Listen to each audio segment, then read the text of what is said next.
Hello and welcome to our YouTube channel. My name is Rob and I'm here today to talk to you about false friends. So first question, what's a false friend? So a false friend is when you have two words in two different languages which look and sound the same or similar, but in fact have different meanings. So you have a lot of these between different languages. Today we're focusing on French and English. Today we're looking at my top 5. So as a teacher in French speaking Switzerland, these are the 5 that I find come up most often. Each time I'll provide you with an example sentence. Now this is an example of how French native speakers often incorrectly use these words. Now the example sentence, it's not grammatically incorrect. The person you're speaking to understands the word, but it's not the word that you intended. They understand something completely different and they don't realize that you made a mistake. So they're very dangerous. Be careful with these. So I'll give you an example sentence of how it's incorrectly used. Then I'll give you the definition of these words between French and English.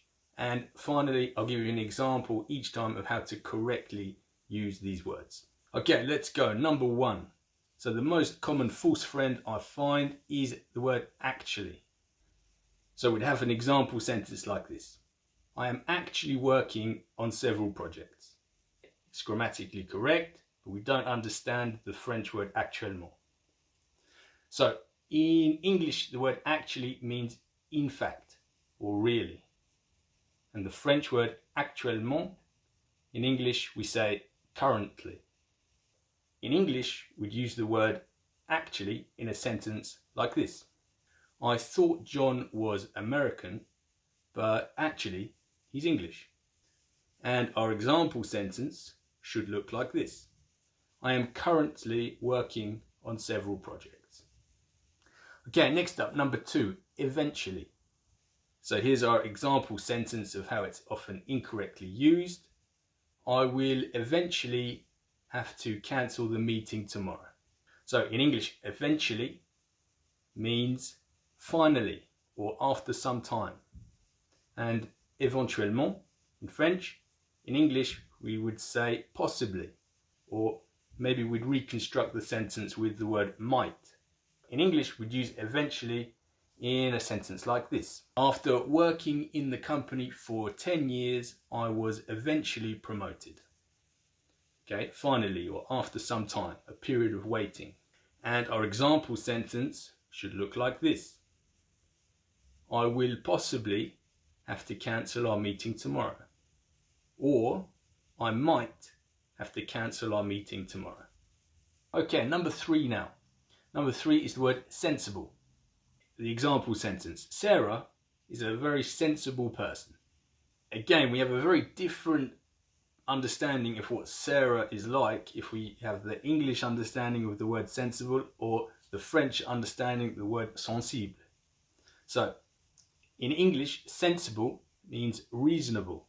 Okay, it comes from the word sense. She has a lot of common sense. But in French, the word sensible. In English, we need the word sensitive. So, we'd continue the sentence like this in English, if we use the word sensible. Sarah is a very sensible person. She always makes good decisions. But if we want the French word sensible, for Sarah, we should say Sarah is a very sensitive person. She is very easily upset, for example. Okay, number 4 is the word journey.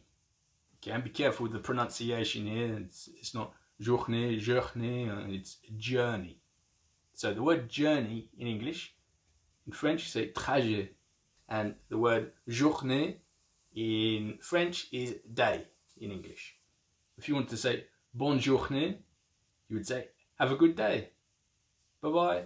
And in English, if you say have a good journey, it means bon voyage. So another one to be careful with. Both are possible. You can say have a good journey or have a good day, but the meaning is different. Okay, last but not least on our list is the word surname. Imagine now that you're filling in a form. You would have name, Peter. Surname, big cat. Okay, crazy dog, something like this. I'd be very surprised if your surname was Big Cat.